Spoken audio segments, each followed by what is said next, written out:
I feel like we've done this before. I feel like we've done this before. Reboot from Asteroid G. You're listening to Not So Life from Asteroid G, your podcast from this universe and every other you may have traveled to. I'm Mike Finkelstein. With me, as always, is... Josh, Continuum Schaefer. And Queen Bee. Hey, Continuum was a different show. Oh, wait, no, was there a Stargate Continuum? Yeah. Oh my god, I was thinking of the time travel show from the mid-aughts that was Continuum. If memory serves, I think it was one of the straight-to-DVD movies. I honestly couldn't tell you. Was that right? Yeah, it's Browder in that one instead of Browder and Claudia, yeah. Mm-hmm. I don't know why I know that. So, if you haven't picked up already, we're talking about Stargate. We're actually going to reboot Stargate, but I think before we get to that, we need to establish the baseline of this, whatever it is we're going to be doing. Because Stargate had a very strange history, starting off as a Roland Emmerich movie before he decided to go off and make only disaster flicks. But it still has much of his artistic style, if you can really call it that, in there. It had a style. It his overblown CGI dependent, let's blow everything up kind of style. Yeah. What's wrong with that? No, nothing. I'm just saying. I mean, there's a lot wrong with it because he's not that good a director. But on the basis of just CGI alone, nothing wrong with that. And it's basically about military guys who go through a portal that takes them, 6 galaxies away or some shit. And it is far more than just military guys going through the movie isn't. Universe. The movie isn't. Yes, it is. No. Yes, it is. Would you let me finish describing this? Go ahead. Military guys who go through a portal and end up 6 galaxies away, and then end up fighting proto-Egyptian gods, or just basically Ra and his soldiers that look like Egyptian gods, all before finding a way to get back home and end scene, because it doesn't really have much of an ending. Wow, you were just not a huge fan of Stargate, are you? The movie's okay. I tried watching, so I was going to say, that was the movie, and then Showtime picked up, decided to do a show, which I don't even know if it was called SG-1 when it first started, but that was after Showtime did the pilot and decided the first season wasn't worth keeping on the air.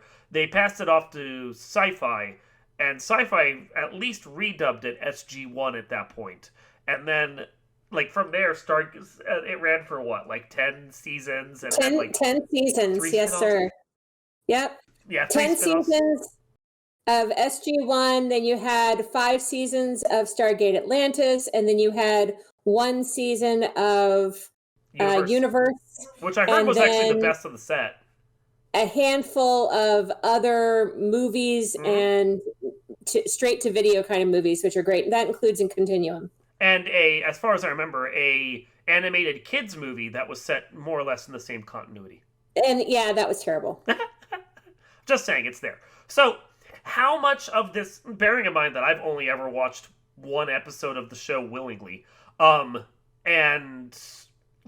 the movie itself a couple or 3 times, how much of this do we feel is a baseline we need to include in whatever reboot we want to do? Are you wanting to do a continuation of the show, which I clearly am never going to be able to come up with, or do we just want to take the idea of dudes going through weird Egyptian portal and stuff happens? Well, I think if you're going to reboot it, you have to. I don't necessarily think you need to reboot the movie or even reboot the show with the same cast. You could do a continuation because they have enough SG-1. They have SG-1 through SG-16. They have several teams. Okay. So you could just do a reboot utilizing a different team or a new team. Now that they're rebooting it in the future, you could do that because they did the span of the show. They went from literally a year later. That's where the TV show starts. A year later, reopen the gate, and then you go from there, and it goes on a wild ride trying to find Daniel's wife from the New World and figure out what the Goa'uld Uld are and how the Vikings came in or the aliens came in to be named as Vikings in worlds, and it's just, I love Stargate. I'm a huge fan. But Clearly. yeah, I couldn't tell. you could reboot it using a different team. I mean, in all honesty, I have a feeling we could do a love it or hate it for Stargate, and you'd clearly be on the love it side. I'm not certain either Josh or I would be on that side with you. I like aspects of it. Like, I liked Atlantis, from what I remember. I liked the concept of the movie. I really like the idea that there's this portal here that's ancient tech, but also still futuristic to, like, wherever humans are when they discover it. And opening it basically opens more or less a Pandora's box. Like, they do it thinking it could just be a cool exploration tool, and then suddenly, hell rains down on Earth because they opened a gate that shouldn't have been opened. That, I think, is interesting. That's, like, an idea hinted at by the movie, and that never really comes to pass, and I couldn't stand the production qualities of the show to bother watching any of it, so... Okay, so let me just go back here. So you have Richard Dean Anderson in his prime, coming off of MacGyver. Okay. He was an amazing actor who covered as the Colonel Jack O'Neill, which was done by Kurt Russell in the movie. Yep. Then you have Michael Shanks, who I also adore as an actor, and he came in to play Daniel Jackson, who was played by Spader in the movie. James Spader. Okay. And decidedly less creepy than normal James Spader, which is quite the feat. Right? And then you have, and now I love James Spader in this movie, and I love how Michael Shanks embodies the character when he takes over.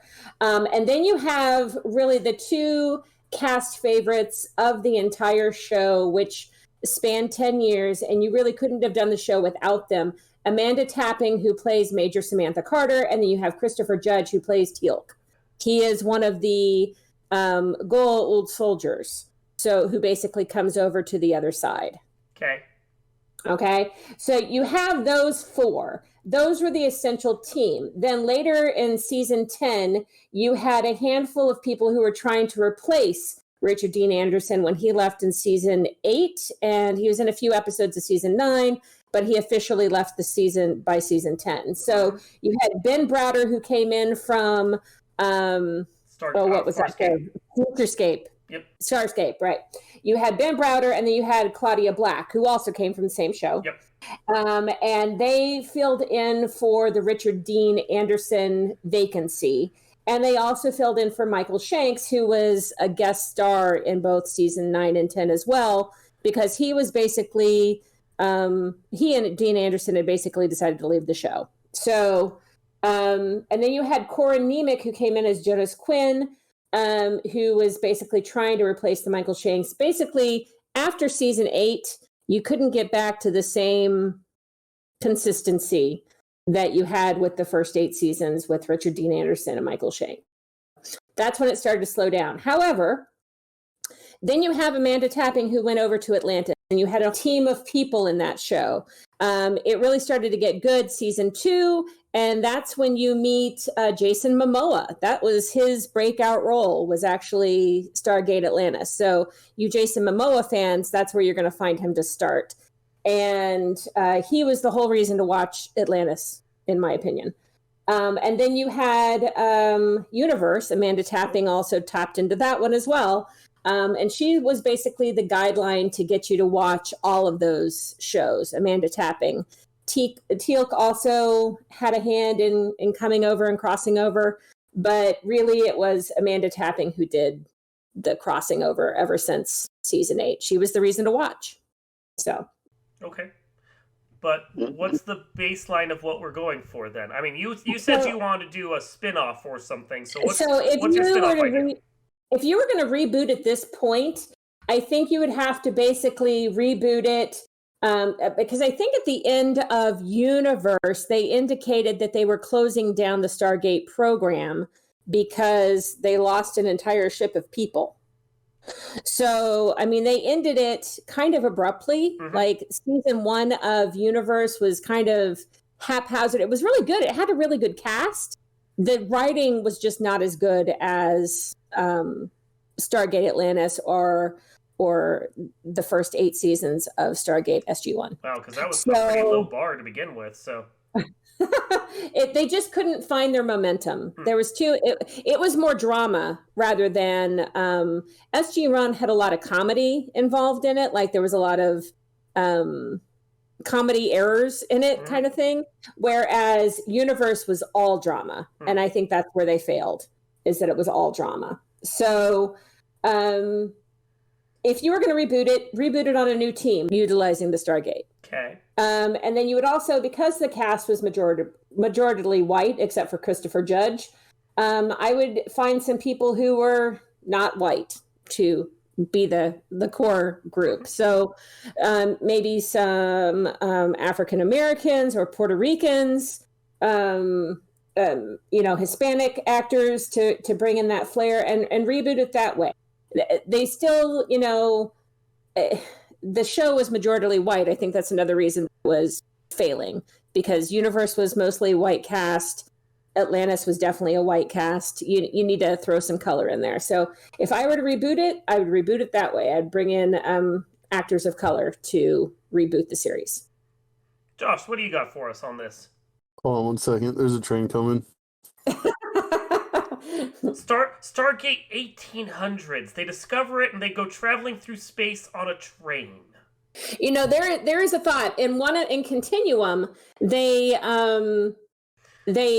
touch on time travel. Mm-hmm. So we could actually do that. You could do Stargate where a team gets caught in the 1800s or 1700s or even further back. I guess for a lot of this, I question, what do you do? Like, the Stargate is the focal point. You can do a lot of stuff with it, but it's not going to be a Stargate show if you don't have the Stargate.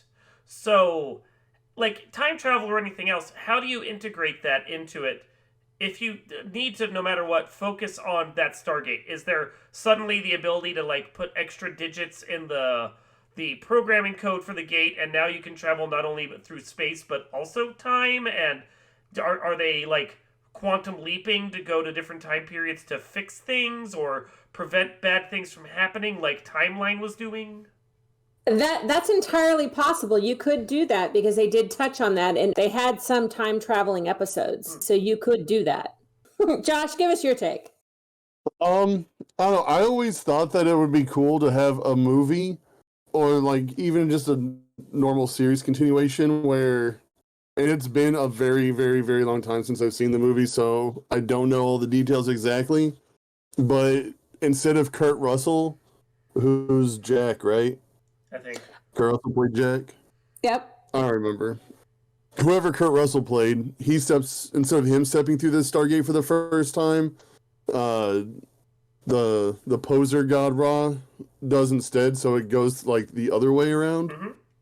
I always thought that would be cool. And then have them enslave humanity and have it pretty much turn into Battlestar Galactica after I'm thinking about it. That's not really that far off from what I was thinking. It's that idea of you open up the gate and you open up Pandora's box, and like the movie uses it as a thing where, we get to go explore a different world that was like basically trapped in time from 5,000 years before and seems primitive, quote unquote, by our standards, but they've been dealing with the gods the whole time while Earth like overthrow a revolution.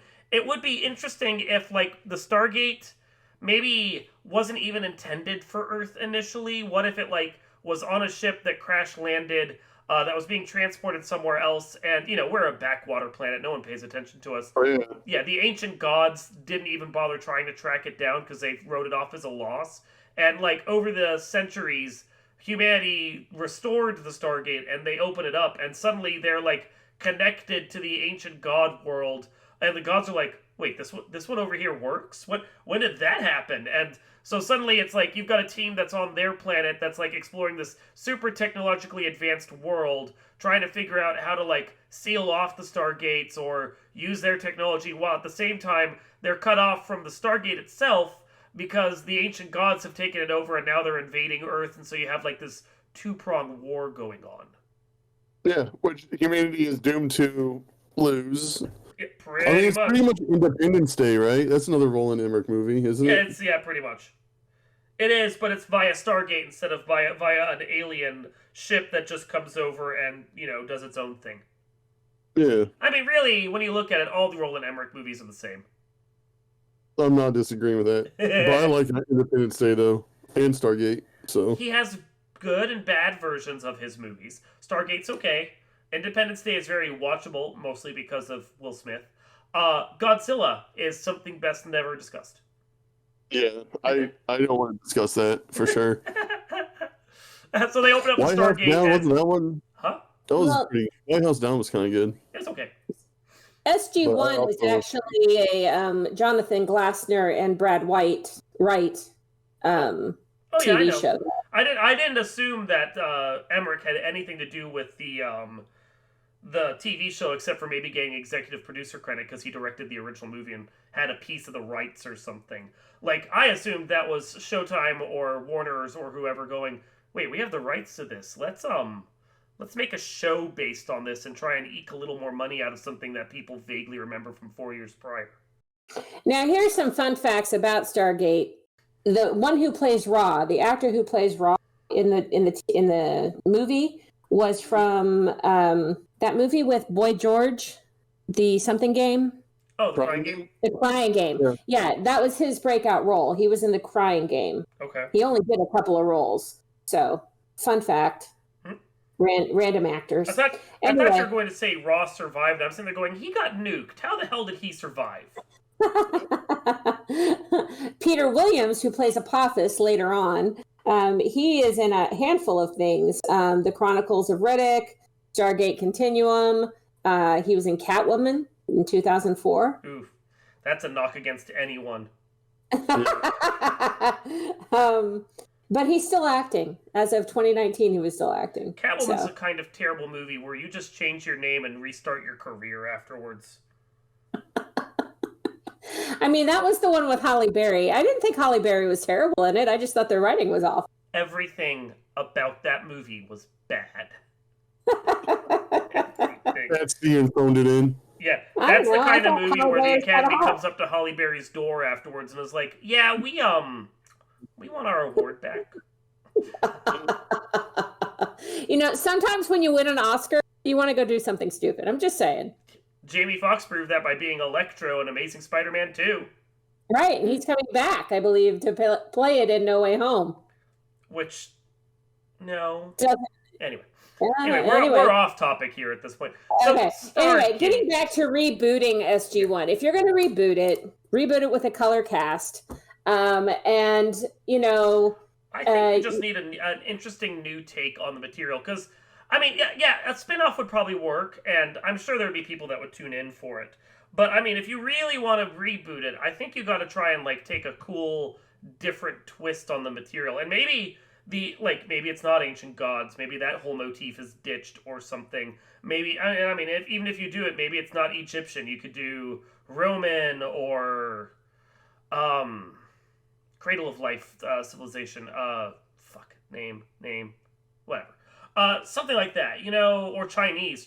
Ancient Chinese gods could be interesting for that instead. Well, the thing with Stargate is they touched on every single set of gods. So they did touch on Roman gods and other gods, Grecian gods. They touched on Chinese and Japanese gods. They touched on the Viking gods, Thor and Loki and all that kind of stuff. They touched on all of that throughout the 8 seasons or 10 seasons of Stargate. So they've already kind of touched on that. But what you could do is maybe a multiverse kind of situation. I mean, because they touched on that too, where they showed that there could be multiple universes out there, but they only did it through a couple of episodes. That would have been more fun to see.